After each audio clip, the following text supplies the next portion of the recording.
Let's have a look at the factors that affect enzyme activity. So changes to the tertiary structure of an enzyme, for example through changing the pH or the temperature, will affect how fast reactions are catalyzed. So we might want to investigate this to work out what the best conditions are for enzymes to work. This could then have medical applications, applications in industry, that sort of thing. So how could we investigate it? And what is the effect of each factor? So increasing the temperature will increase the kinetic energy of molecules. This increases the chance of a collision between enzymes and substrates, and so more collisions are likely to happen in a set period of time. In other words, the rate of reaction is faster. So a way to think about this is imagine that you've got 20 people in a room and you want to know how, like if they move around randomly, how many times will they bang into each other in 1 minute, for example. So if everyone's walking around, there won't be that many collisions. But if everyone runs around, there's going to be more collisions. So that's the effect that temperature has. It increases the amount of energy that molecules have. Increasing the temperature by about 10 degrees C will approximately double the rate of reaction for most enzyme-controlled reactions. Increasing or decreasing the temperature or the pH outside of an optimal range can affect chemical bonds in the active site, and the enzyme will not work as well.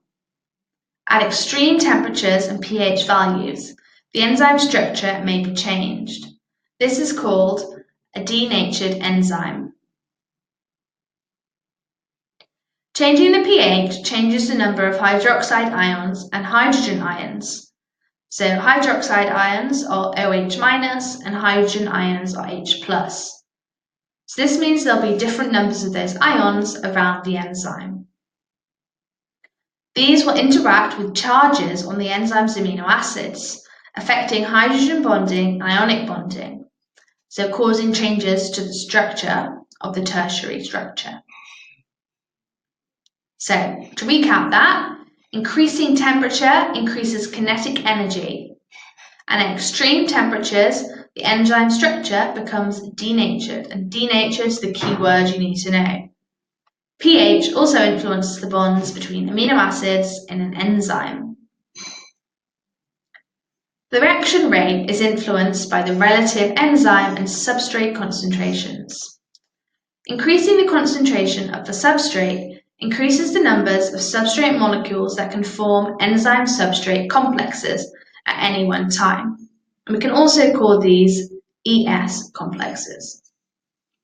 This increases the initial rate of reaction, but when all the enzyme molecules are engaged in these ES or enzyme-substrate complexes, the rate cannot be increased any further. The rate will then plateau because the enzyme is said to be saturated. Increasing the concentration of enzyme in a solution means that there are more enzyme molecules available to catalyze the substrate in a given amount of time. So the rate of reaction when the enzyme becomes saturated will plateau because all enzymes are engaged, are currently being used. Reaction rate is influenced by the presence of competitive and non-competitive inhibitors. Inhibitors are chemicals that slow down the rate or stop the reaction altogether. Enzyme-substrate complexes cannot be formed or are formed at much lower rates when these are present. Competitive inhibitors are similar in shape to the usual substrate and affect the active site directly by blocking access for the formation of enzyme-substrate complexes. Increasing the substrate concentration can compensate for the effects of a competitive inhibitor, as there are no permanent damage to the shape of the active site. Malonate ions are similar in shape to succinate ions and act as a competitive inhibitor of succinate dehydrogenase, which is an important enzyme in the Krebs cycle. Some non-competitive inhibitors have reversible effects, but others are irreversible and can denature the enzyme. For example, lead denatures a number of enzymes which are required to synthesize hemoglobin. Non-competitive inhibitors affect another part of the enzyme molecule, causing a change to the shape of the active site.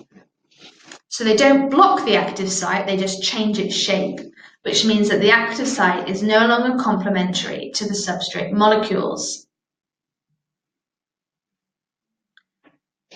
So in conclusion, the rate of enzyme activity is affected by pH, by temperature, by the concentration of the substrate, and by the presence of inhibitors.